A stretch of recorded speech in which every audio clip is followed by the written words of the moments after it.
In over 150 years of professional baseball, more than 50 million pitches have been thrown in major league games. 50 million. Fastballs, curveballs, sliders, changeups. Pitches that hit batters in the ribs, in the back, in the arms. Pitches that fractured wrists and broke jaws and ended careers. But in all that time, across all those millions of pitches, only one has ever killed a man. On August 16, 1920, Cleveland Indians shortstop Ray Chapman stepped into the batter's box at the Polo Grounds in New York. He never stepped out. 12 hours later, he was dead. He was 29 years old. His wife was pregnant with their first child. He had already told friends that this would be his last season. He was going to retire, start a family, and leave baseball behind. He never got the chance. This is the darkest story in baseball history, the story of the only player ever killed by a pitch. The story of a man so beloved that his death sparked one of the largest outpourings of grief a city had ever seen. This is the story of Ray Chapman. Raymond Johnson Chapman was born on January 15, 1891, on a farm near Beaver Dam, Kentucky, a small community about 80 miles southwest of Louisville. His parents, Everett and Barbara Chapman, raised their children in modest circumstances. Ray was the middle of 3 surviving children. When Ray was 14, the family moved to Herrin, a town in southern Illinois known for its coal mines. As a boy, Ray did odd jobs and sometimes worked in the mines alongside grown men. It was hard, dangerous work, the kind of childhood that either breaks a person or builds one. Baseball saved him. Ray played his first organized ball in 1909 for a semi-professional club in Mount Vernon, Illinois. He was 18 years old, and from the very first game, people noticed something special. He was fast, he was flashy, he had a strong arm and quick hands, and he played the game with a joy that was infectious. A teammate from those early days remembered him vividly. He was a very flashy player, the teammate said, and he could run. He was a beautiful runner, the way he could pick up his knees. He was very fast, had a good arm, and was a good fielder. And he was very jolly. Always laughing, talking, singing. That description, jolly and singing, would follow Ray Chapman for the rest of his life. In 1910, Ray moved to Springfield, Illinois, where he played every position on the field except pitcher and catcher. He was raw but electrifying. The following year, he joined Davenport of the 3I League and hit .293 with 75 runs scored and 50 stolen bases, numbers that caught the attention of Major League scouts. The Cleveland franchise purchased his contract toward the end of the season and assigned him to their top minor league affiliate in Toledo. At Toledo in 1912, Chapman was magnificent. He hit .310 in 140 games with 49 stolen bases and 101 runs scored. He was clearly ready for the major leagues. Cleveland called him up to the big club in August. He was 21 years old and brimming with confidence. When Chapman arrived in Cleveland, there was a traffic jam at shortstop. The team had 2 other promising young players competing for the position, including Roger Peckinpah, who would go on to become one of the best shortstops in the American League. But when a managerial change brought Joe Birmingham to the helm, Chapman got his chance.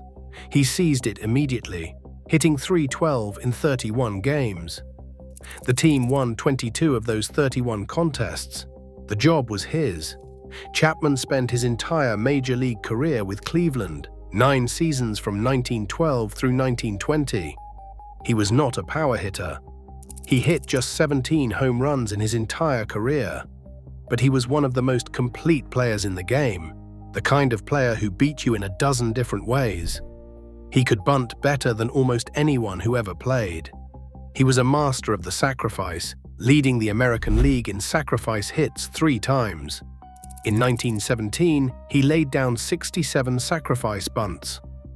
A single-season record that still stands today, more than 100 years later. Think about that. In an era of launch angles and exit velocity, a record set in 1917 has never been broken. He is sixth on the all-time career list with 334 sacrifices. He was a brilliant base runner who led the Indians in stolen bases 5 times. In 1917, he stole 52 bases, a franchise record that stood for more than 60 years until Miguel Delaunay broke it in 1980. During one incredible stretch that season, from August 31st through September 24th, the Indians won 17 of 20 games, and Chapman hit .517 with 4 steals of home. 4 steals of home in less than a month. He also won a contest for the fastest time circling the bases, completing the trip in 14 seconds flat. He was a sprinter who ran the 100-yard dash in 10 seconds, world-class speed for his era. He led the American League in runs scored in 1918 with 84. The same year, he also led the league in walks with 84. He was an excellent fielder who led the league in putouts 3 times and assists once. He hit 303 times during his career. The Cleveland News summed him up best, calling him the greatest shortstop, considering all-around ability, batting, throwing, base running, bunting, fielding, and ground covering ability, to mention nothing of his fight, spirit, and conscientiousness ever to wear a Cleveland uniform. Some baseball historians believe that had Chapman lived a full career, he might have ended up in the Hall of Fame. But as good as Chapman was on the field, he was even more beloved off it. This is what made his story so tragic. Ray Chapman was not just a great ball player, he was one of the most genuinely liked human beings in professional sports. He was a gifted storyteller who could hold a room captive with his humor and charm. He played the piano beautifully. He once entered an amateur singing contest and won it. He was the kind of person who could walk into a room full of strangers and leave with a dozen new friends. His circle of admirers extended far beyond baseball. He counted among his closest companions the entertainer Al Jolson, the biggest star in show business at the time. He was friends with William S. Hart, the cowboy movie star of the silent film era. He spent time with Will Rogers, the beloved humorist and philosopher. These were the most famous entertainers in America, and they considered a baseball shortstop from Kentucky one of their own. One newspaper described Chapman as a man who was as much at home in the ballroom as on the ball diamond. His teammates adored him. His opponents respected him. Even umpires liked him, which is saying something for a player who crowded the plate and argued calls. Everywhere he went, Ray Chapman made people smile. He was the heartbeat of the Cleveland Indians clubhouse. In 1915, the Chicago White Sox tried desperately to trade for Chapman. Cleveland refused. The White Sox had to settle instead for acquiring an outfielder named Shoeless Joe Jackson. That is how valuable Chapman was. Cleveland chose him over one of the greatest hitters in baseball history. After the 1918 season, Chapman served briefly in the Naval Auxiliary Reserve, complying with the government's work or fight order during World War I. He spent 3 months as a deckhand on the steamer H.H. Rogers, which sailed the Great Lakes. He captained the Naval Reserve baseball and football teams and competed as a sprinter on the track squad, running the 100-yard dash in 10 seconds flat. Following the 1919 season, in which he hit 300 and helped the Indians to an 84-55 record, the best in franchise history, Chapman married Kathleen Daly. She was the daughter of Martin B. Daly, the millionaire president of the East Ohio Gas Company. It was one of the most prominent social weddings Cleveland had seen that year.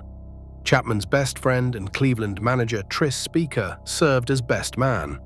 The marriage connected Chapman to Cleveland's elite business class.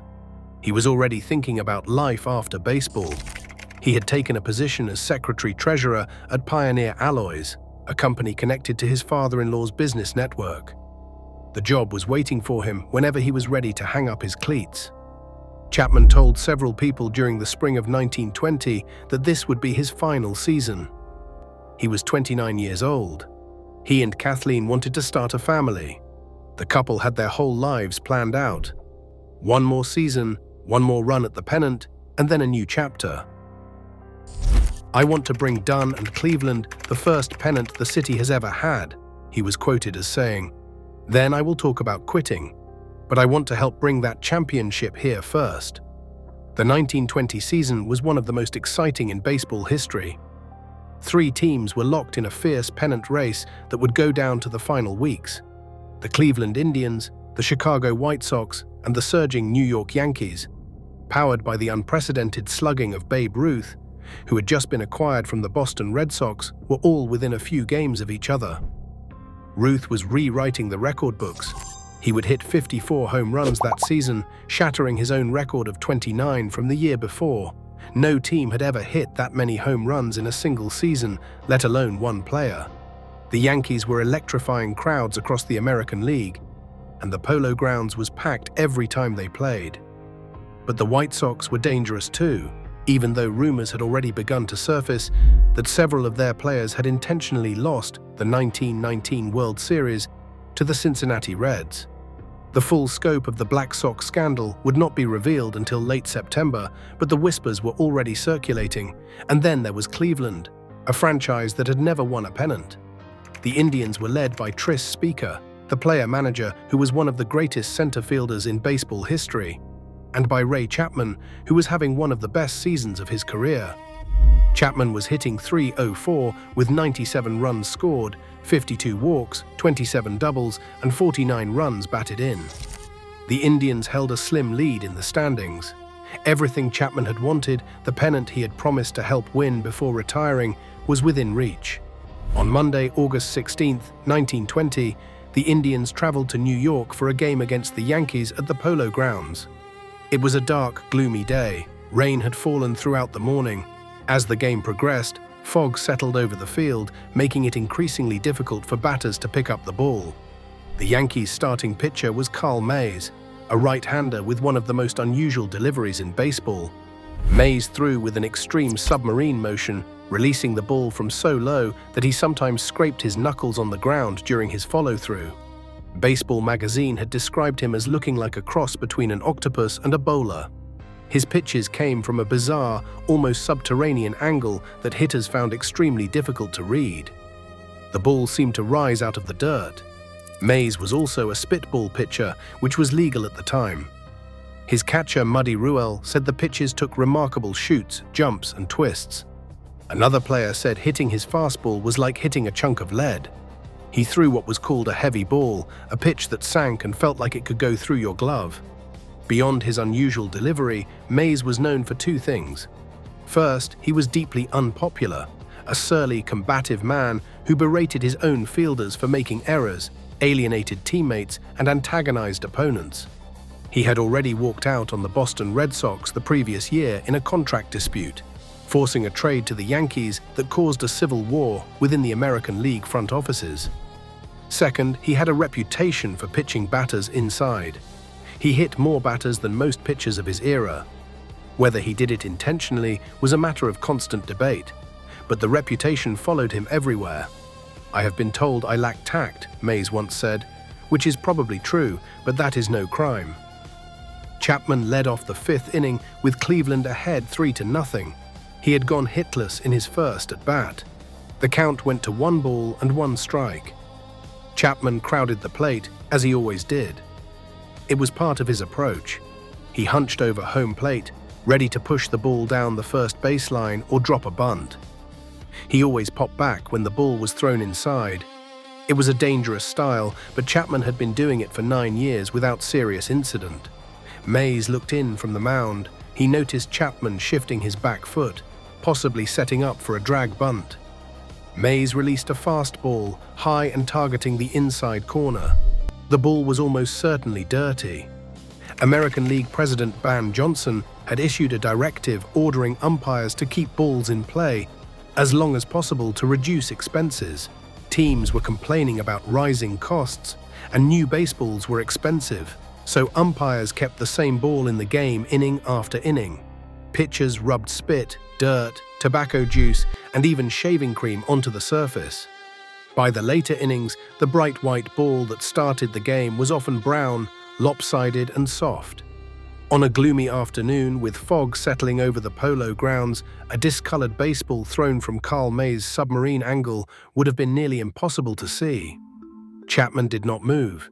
He stood motionless as the ball came toward him. He never flinched, he never ducked. The pitch struck him directly on the left temple. The sound was sickening. An explosive crack echoed through the Polo Grounds. Babe Ruth, standing in right field, more than 200 feet away, heard it clearly. Sports writer Fred Lieb, sitting in the press box about 50 feet behind home plate, described it as a sickening thud. The ball dribbled toward the pitcher's mound on the first base side. Mays, thinking the ball had hit Chapman's bat, fielded it cleanly and threw to first baseman Wally Pipp for the out. Pipp caught the ball and turned to throw it around the infield. Then he looked toward home plate and froze. Chapman had sunk to his knees. His face was contorted in agony. Blood streamed from his left ear. Catcher Muddy Ruel tried to catch him as his body buckled. Umpire Tommy Connolly sprinted toward the grandstand, screaming for a doctor. Tris Speaker, who had been in the on-deck circle, rushed to his friend's side. 2 doctors arrived and applied ice to Chapman's head. Remarkably, after several minutes, Chapman was revived. He stood up. He began walking under his own power across the infield toward the clubhouse, which was located in center field. He made it as far as second base before his knees gave way. 2 teammates grabbed him, draped his arms over their shoulders, and carried him the rest of the way. As they disappeared into the clubhouse, some players on both teams were openly weeping. Chapman was rushed to St. Lawrence Hospital on 163rd Street.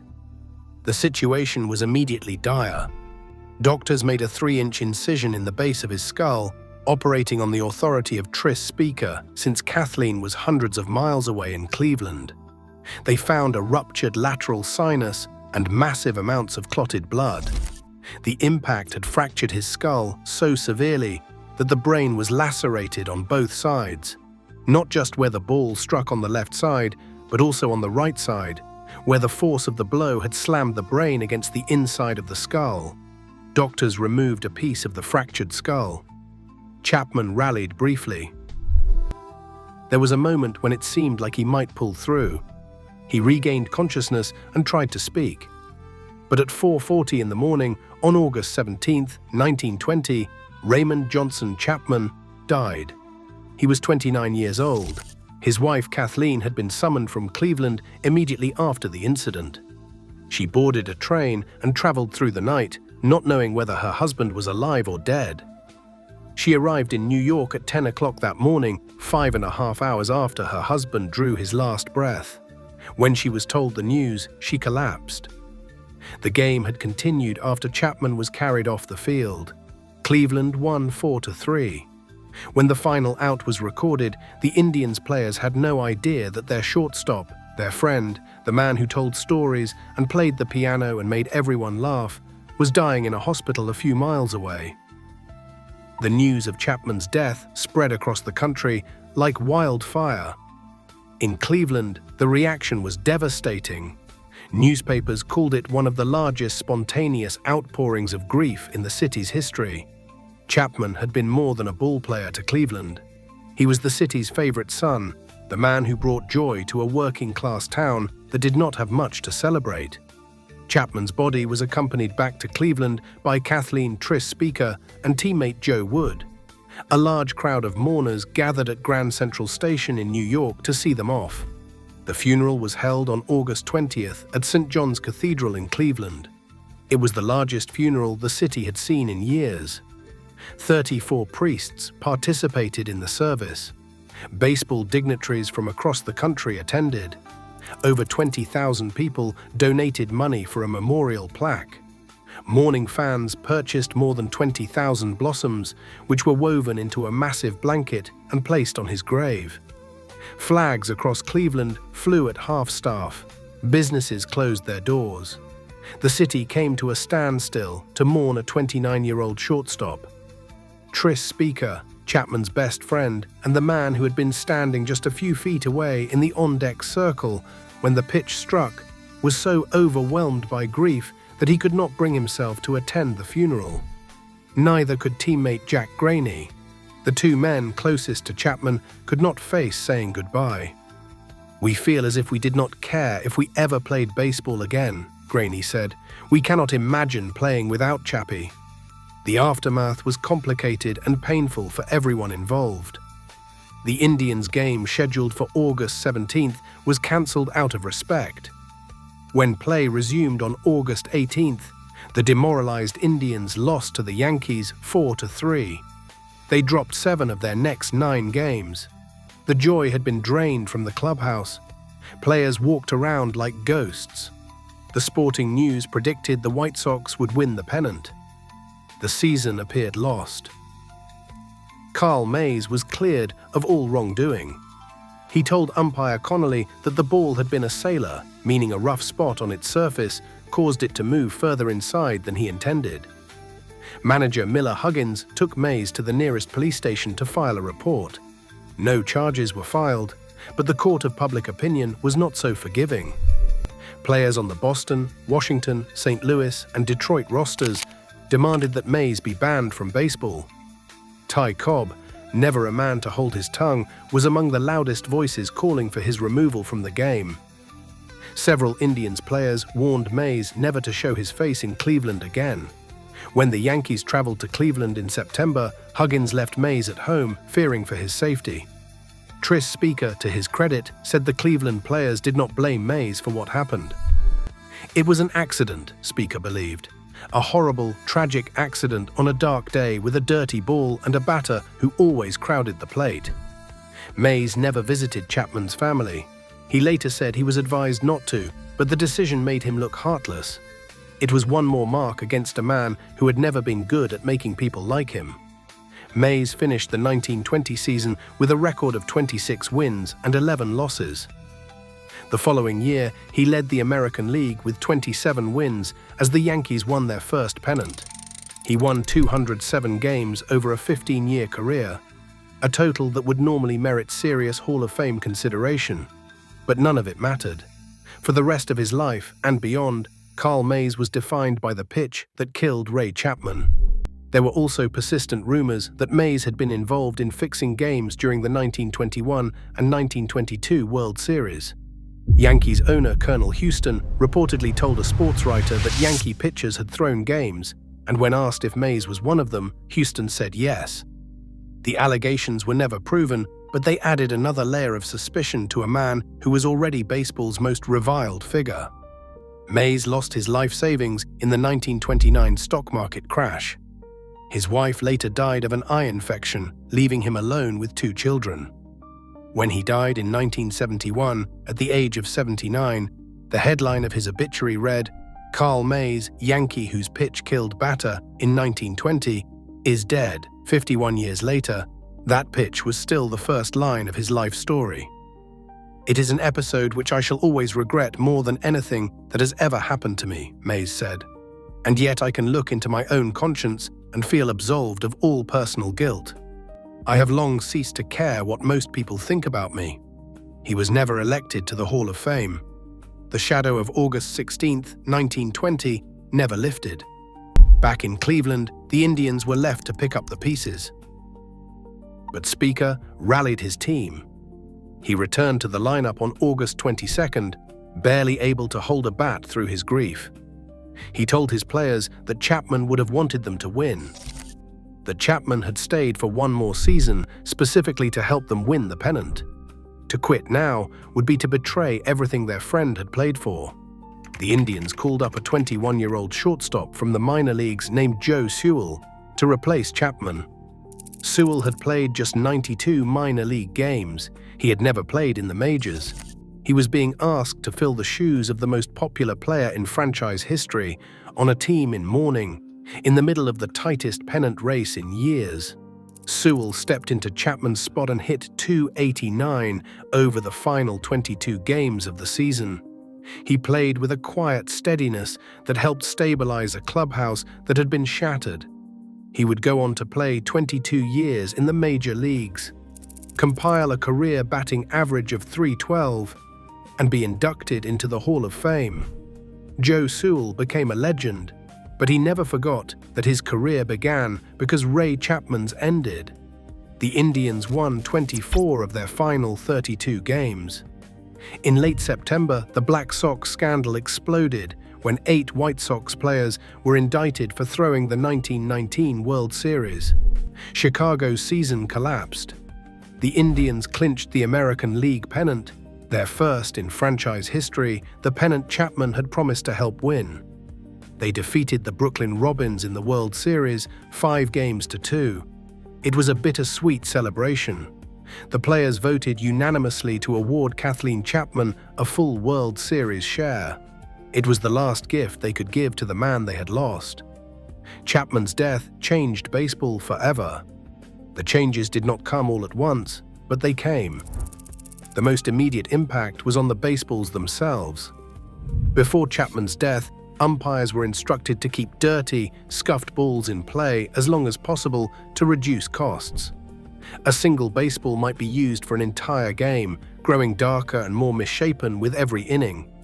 By the 5th or 6th inning, hitters were essentially trying to see a brown, lopsided object being thrown at them from 60 feet away. On a dark, overcast day like August 16th, the ball was nearly invisible. After his death, umpires began replacing discolored balls with clean white ones far more frequently. The spitball and other trick pitches were banned, though existing spitball pitchers were grandfathered in and allowed to continue using the pitch until they retired. The last legal spitballer, Burley Grimes, did not retire until 1934. The cleaner, whiter baseballs had an unintended consequence. Hitters could suddenly see the ball much better. Batting averages jumped, home run totals soared. The dead ball era was over, and the live ball era had begun. In a strange twist, the death of Ray Chapman helped usher in the most explosive offensive era baseball had ever seen. The New York Times published an editorial calling for mandatory batting helmets immediately after Chapman's death. But baseball moved slowly. Helmets were not required until 1971, more than 50 years later. It took half a century for the sport to adopt the most basic safety measure that could have saved Ray Chapman's life. The story of Ray Chapman does not end with his death. What happened to his family afterward is almost unbearably sad. Kathleen Daly Chapman, the young wife who had traveled through the night on a train from Cleveland only to arrive too late, never attended another baseball game for the rest of her life. The woman who had married one of baseball's brightest stars, who had sat in the stands and cheered for her husband just days before, could never bring herself to watch the game again. On February 27, 1921, 6 months after her husband's death, she gave birth to their daughter, Ray Marie.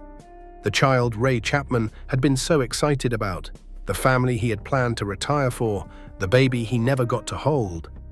Kathleen remarried a cousin 2 years later and tried to move on with her life, but she never recovered from the loss. On April 21, 1928, at just 31 years old, she died after swallowing a poisonous fluid. Her mother was at her side. The Daly family insisted it was accidental, saying Kathleen had been recovering from a nervous breakdown. Whatever the truth, she was gone. Their daughter Ray Marie, the little girl who was all that remained of Ray Chapman's bloodline, went to live with her grandmother. She died approximately 1 year later during a measles epidemic. She was 8 years old. Within 9 years of Ray Chapman's death, his entire family line had been extinguished. His wife, his daughter, all gone. The family he had dreamed of building, the life he had planned after baseball, erased completely. Ray Chapman is buried in Section 42, Lot 16 of Lakeview Cemetery in Cleveland, one of the most beautiful cemeteries in America. His younger sister, Margaret Joy, visited the site for many decades afterward, keeping his memory alive long after the rest of the world had moved on. In 1995, 75 years after her brother's death, she told the Cleveland Plain dealer, "Ray is there all by himself. Ray loved Cleveland. He thought it was such a wonderful place. So did I. I still look in the papers to see how the Indians are doing." She was in her 90s then, still checking the box scores, still thinking about her brother. A plaque honoring Chapman stands in Heritage Park at the Cleveland Guardians ballpark. The inscription reads, "He lives in the hearts of all who knew him." More than a century has passed since that dark August afternoon at the Polo Grounds. Baseball has changed in ways that Ray Chapman could never have imagined. Players wear helmets now, thick protective shells that cover both ears and extend down to the jaw. Umpires replace dirty balls after every few pitches, sometimes after every pitch. The spitball is illegal. Modern baseballs are bright white and clearly visible. The game is safer than it has ever been. And yet, every time a pitcher throws a fastball inside and a batter freezes for just a moment too long, the ghost of Ray Chapman flickers across the field. Every time a batter is hit in the head and lies motionless in the dirt while teammates rush to his side, the memory of August 16, 1920 returns. But in all those years, across all those millions of pitches, no other player has ever died from being hit by a baseball. Ray Chapman remains alone in that terrible distinction, the only one, ever. He was 29 years old. He was having the best season of his career. His wife was expecting their first child. He had already planned his retirement. He was going to walk away from the game he loved and start the life he had dreamed about with the woman he adored. One pitch took it all away. Ray Chapman was not just a great baseball player, he was a great man. A man who played the piano and told stories and made everyone around him laugh. A man who counted movie stars and comedians among his closest friends. A man who loved his wife, loved his city, and loved the game of baseball more than almost anything in the world. He had one more season to play, one more pennant to chase, one more promise to keep to his friend Tris Speaker. And then he was going to go home to Kathleen and start the rest of his life. He stepped into the batter's box on a dark August afternoon, the same way he had stepped in thousands of times before. He crowded the plate, the same way he always did. He watched the pitch come toward him through the gloom and the fog and the fading light. He did not move. He did not flinch. And then there was silence. He lives in the hearts of all who knew him. Like and subscribe for more baseball documentaries. Until next time.